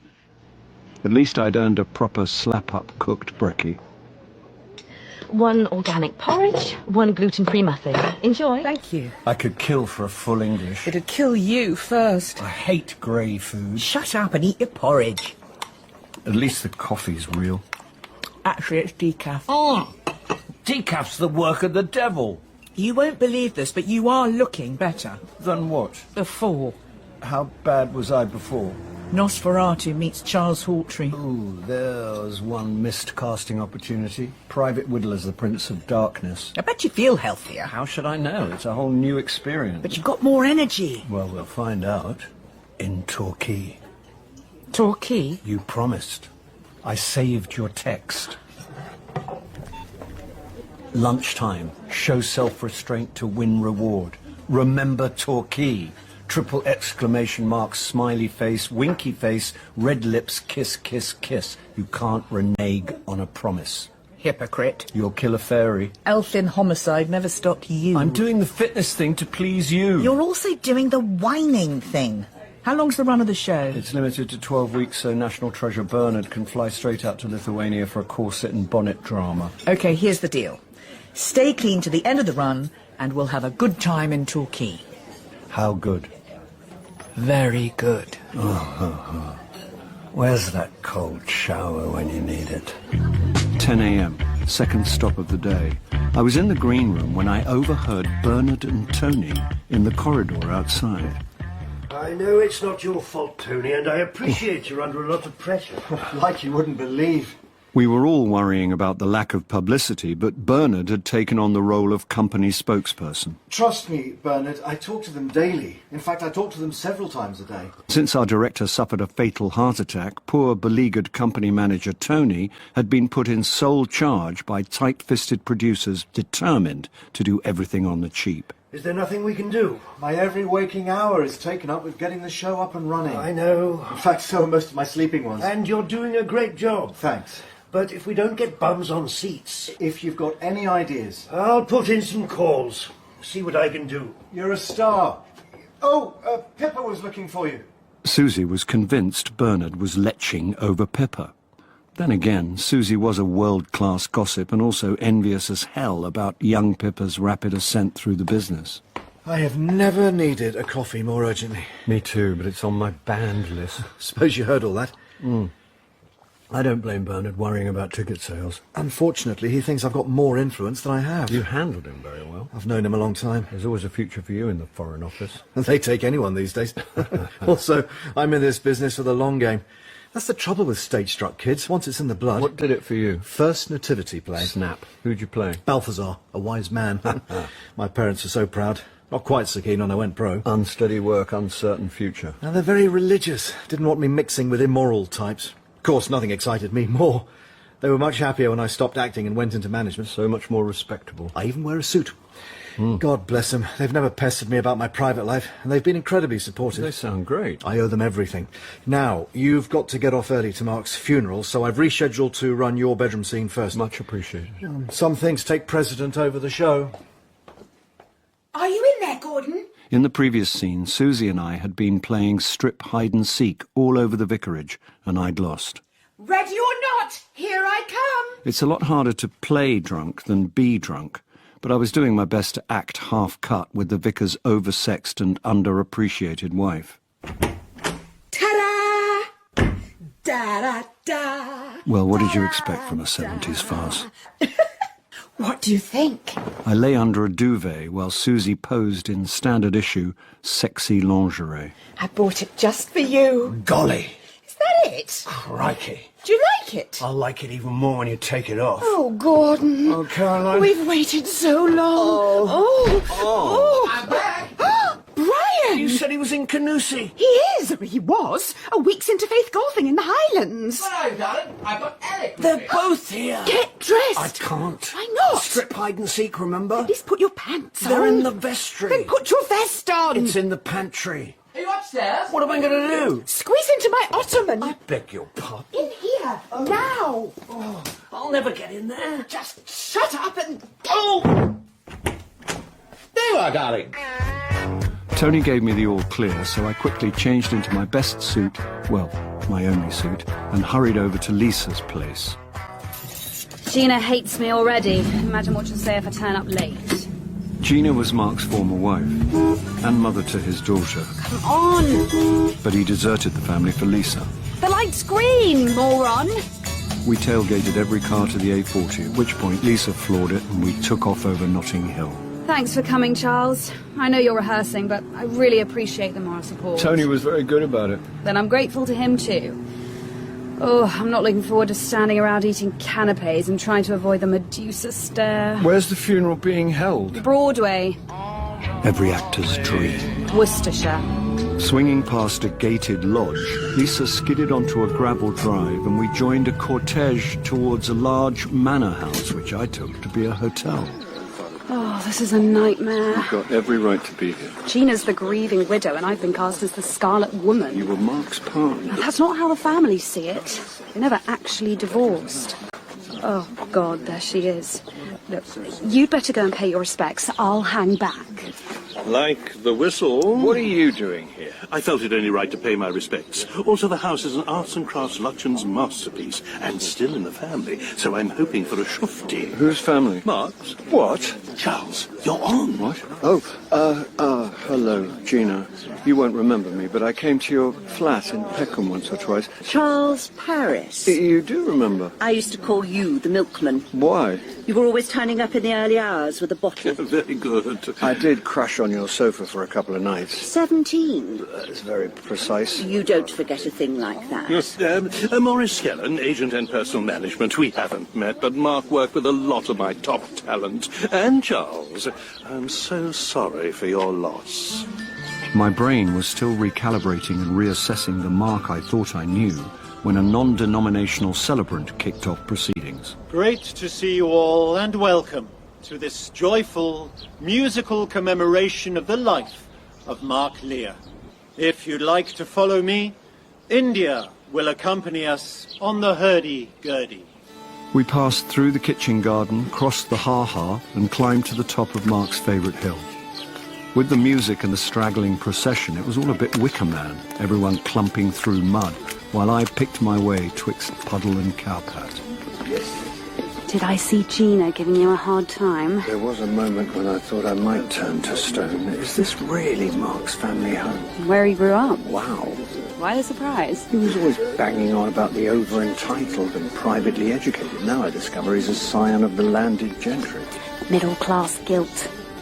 And I suppose we're all guilty about something. Mark spent years trying to cover his tracks. He worked with me. Who's the hurdy-gurdy waif? India, Mark and Gina's daughter. Talented, but troubled. She has just lost her father. And has Gina for a mother. They say she can play any instrument she picks up. Maybe we'll find out. I know as much as you. In the end, Gina completely sidelined me from the arrangements. At the summit, we gathered round a large flat-topped rock, on top of which was some sort of rig with wires extending to a small box. This ceremony is not about a life lost, but a celebration of a life remembered. A life full of love, passion, and creativity. but he was more... Not really. Your manner. What? The countryside. I'm all about nature. Good, because you've got some on your Chelsea boots. What? Shh. As we prepare to commit Mark back to the universe, we'd like to take a few minutes for personal reflection. Was that your stomach? Death plays havoc with my digestion. Ought to be a good spread. Lisa brought me and she doesn't want to stay. I can give you a lift back. Oh, I might take you up on that. And now, as Gina sends Mark home, let's raise our voices and join India on the lute as we sing his favourite song, Starman. There's a starman waiting in the sky. He told us not to worry, 'cause I lost his own prize. Back at the family seat, I loaded a plate and tucked myself away in a quiet little room to focus on the task in hand. Did you use a ladder? What? I've never seen hors d'oeuvres stacked that high. It's not an eat all you can for a fiver joint. Everything's in miniature. I'm a man, not a borrower. You're not used to all this fresh air. Maybe the city boy can learn to love nature. Nature already loves you. The back of your jacket's covered in organic matter. Oh, Oh, sure you've got enough, Charles? If you'll excuse me, I think I'll help myself to a chunk of that delicious Stilton. Did I see you arrive with that woman? Lisa. Friend? Colleague. I've done a bit of work for her and her... My ex. Yeah. She just offered me a lift. Where is she now? I think she left after the ceremony, which was lovely, by the way, very moving. Did you smell the whiskey in the air? Whiskey?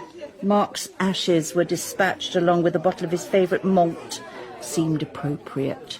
Nice touch, your daughter playing the music. Her way of saying goodbye. She's not spoken since it happened. I suppose it's shock. Typical of Mark. All this time I've tried to protect her. Did she need protecting? Emotionally. He was always a selfish bastard. I know you liked him, Charles. I liked him once until the scales fell away and I discovered what he was really like. What was he really like? A dreamer. Well, I've known some charming dreamers. Oh, he was charming enough. That's how I got sucked in. Probably how she did too. Lisa? If I didn't loathe her, I could almost feel sorry for her. I got the distinct impression that Lisa was the driving force behind the company. I'll bet. Mark would have had one of his big ideas and sat back and let her do all the donkey work. Such was her disdain, I started to wonder if she'd arranged for the circumstances of his bizarre death. He was always delusional. Walter Mitty meets Billy Liar. I only really knew him at the BBC and he was always good to work with.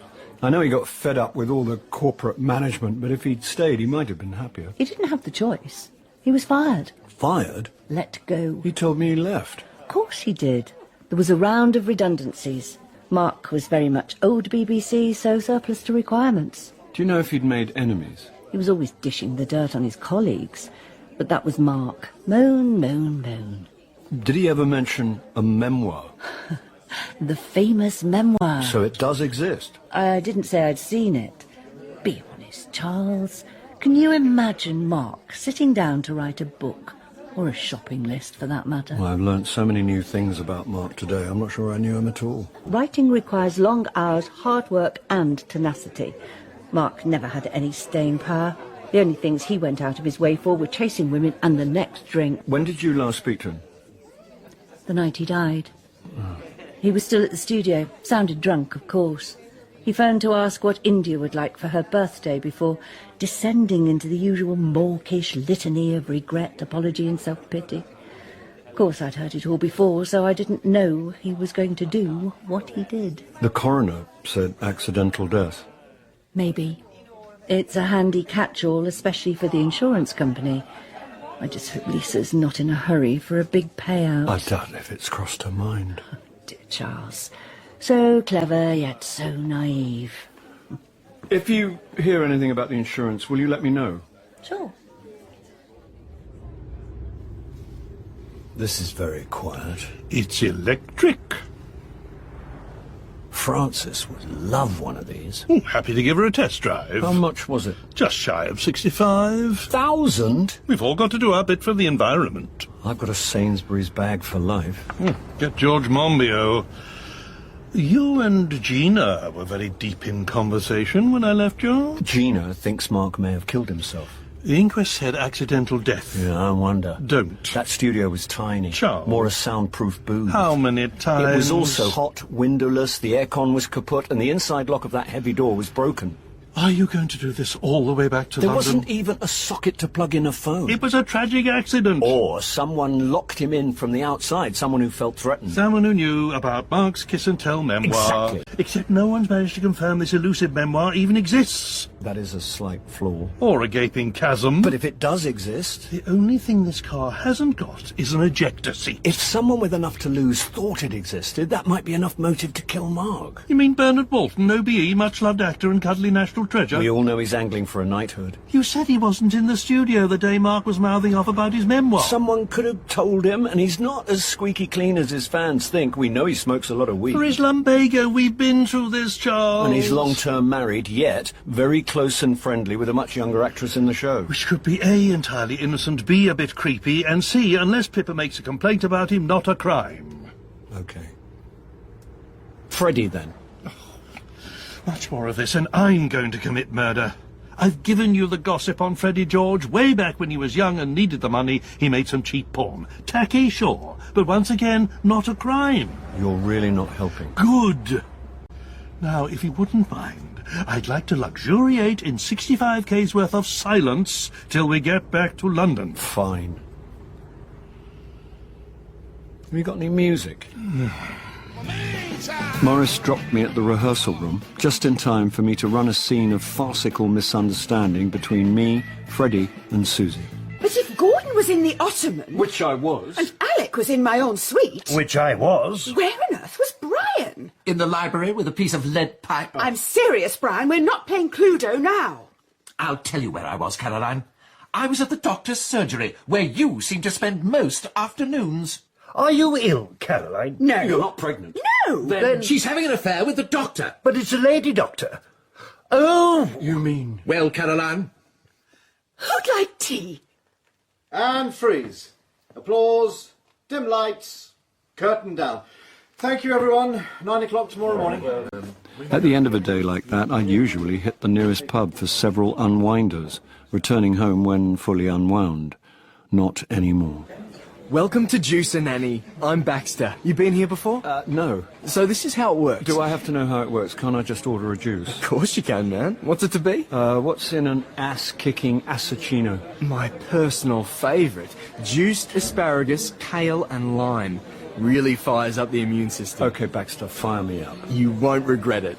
I regretted it already. Hi, Lisa. You got away without Gina turning you to stone, then? Actually, we had quite a long chat. Did she tell you what a monster I am? We mostly talked about Mark. Gina also told me the insurance company are holding out due to the circumstances of Mark's death. She thinks I'm after his money. Well, I really couldn't. Just because she's a greedy, grasping...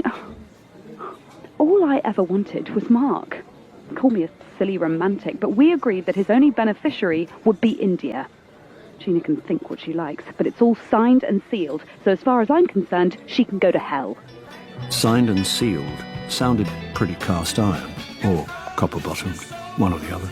Either way, I spent a restless night obsessing about Mark's mythical memoir and wondering if it contained the name check of his murderer. Morning, Freddie. Kettle's just spoiled. I've got my own fresh mint. You put me to shame. How was your funeral? Not yours, obviously, especially if you keep drinking that stuff. As funerals go, it was fine. I get to attend rather too many these days. You knew Mark from the BBC, didn't you? Now you're asking. I was, and he wasn't answering. Mark said you'd worked together. If we did, it was donkeys years ago. Maybe something you and Bernard did? When you were young and needed the money? What are you after, Charles? I do crosswords, and I get frustrated when I can't work out an answer. To what? I heard you and Bernard talking. Eavesdropping? We all know Bernard's angling for a knighthood. You can't blackmail him, Charles. It's already out there. What is? The 87 Tory Party broadcast. Well, yeah, that's pretty shameful, but I think you've got something even more damaging. A little sideline? Someone's been looking for skeletons in cupboards. Now, come on, Charles. As you said, we've all done things when we were young and needed the money. I worked as a stagehand on Cats. Yes. Well, Our little enterprise was better paid. Porn movies. Movies is a bit grand, although we had fun with the titles. My favourite was One Screw Over the Cuckoo's Nest. No. They were cheap and awful. No script, no plot, shocking production values, but they paid the bills. Where did Mark fit in? He was BBC staff, but always up for a bit of moonlighting. You're not telling me you used BBC premises? Good God, no. Now, all we needed was a bedsit and some equipment. Equipment? For filming. Oh. Very innocuous stuff compared to what you can get today at the click of a mouse. Or so I'm told. But enough to tarnish Bernard's image. I might not have a gong for services to entertainment, but I've done all right for myself. If Bernard helps me out from time to time, that's down to his generosity. One old friend helping another. I've got nothing to gain from Bernard's fall from grace. What about Mark's memoir? Without wishing to speak ill of the dead, Mark couldn't find his fly with 2 hands on a map, let alone write a memoir. Bernard's lucky to have such a loyal and discreet friend, especially now.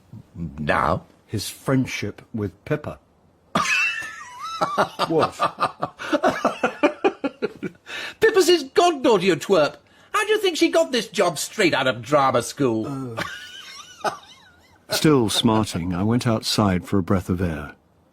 No one had called me twerp since a school assembly in 1965 when I recited the Lord's Prayer impersonating John Lennon. Hello, Gina. Oh, please stop slamming things. Sorry? Not you. India's broken her silence and the floodgates have opened. It looks like I got it wrong. What? Mark phoned India from the studio. I mean, while he was actually, dying. Why didn't India call the police? He sounded slurred, so she assumed he was drunk. And from the things he was saying about being trapped, she thought it was just Dad doing his self-pity routine. The boy who cried wolf. Thing is, he wasn't alone. What? There was someone on the other side of the glass. Did she say who? Just one name. The morning's rehearsal flew by on autopilot as I struggled to remain in the moment and not be distracted by the name Gina mentioned.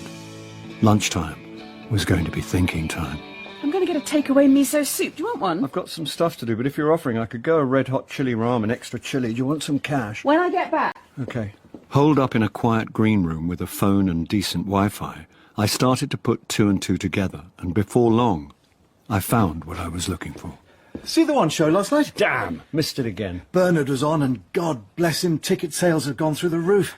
I thought we were going to have to paper the place with friends and family. My wife's coming with our daughter and the son-in-law from hell. Well, don't knock it. Every ticket counts. Yours coming? Not my parents' thing. Don't want them sitting there squirming with embarrassment. I suppose one person's entertainment is another person's smut. It's like Bernard cleaning up the script. Well, he had a point. You don't need expletives to get laughs, especially when you've got a family-friendly image to protect. True. I suppose that's what you were doing. How do you mean? When you went back to see Mark. Sorry, Charles. You said you and Bernard go back a long way. I don't follow. All the way back to when he was young and needed the money.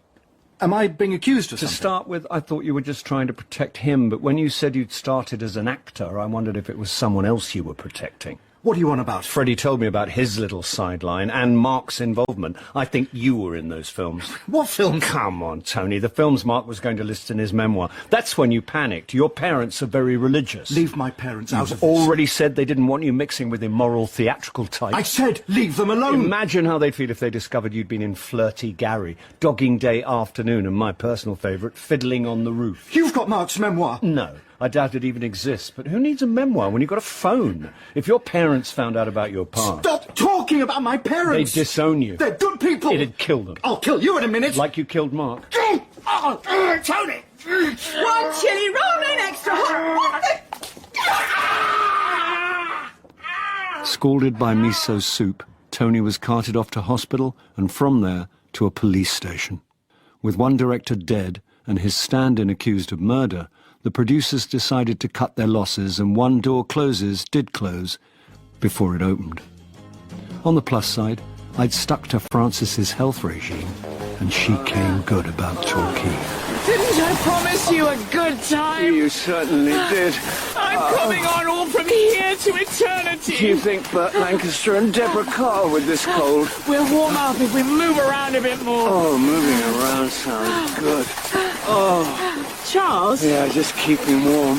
Ow! What? Oh, something. Ah! What? It hurts. Where? Oh, you don't want to know.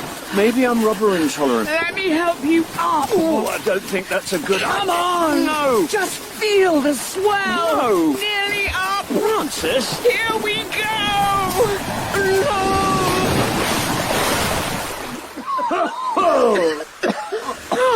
What happened? Oh, it's what we surfers call a wipeout. Oh, this wetsuit's chafing. Something wrong. Oh, let's get you out of it. Now you're talking. Surfing's not really your thing. You've moaned and whined about this health machine, but all credit. You stuck with it. Well, I couldn't have done it without you. I think you deserve a treat. Well, I was hoping. Something naughty. Naughty's good. I mean, wicked. Yeah. Something truly sinful. Are we talking venial or mortal? How about fried egg? Oh, make it two. Bacon. Oh. Sausage. Oh. Black pudding. Oh. Fried bread. Oh. Baked beans. Yes, please, don't stop. Mushrooms. Oh. Hash brown.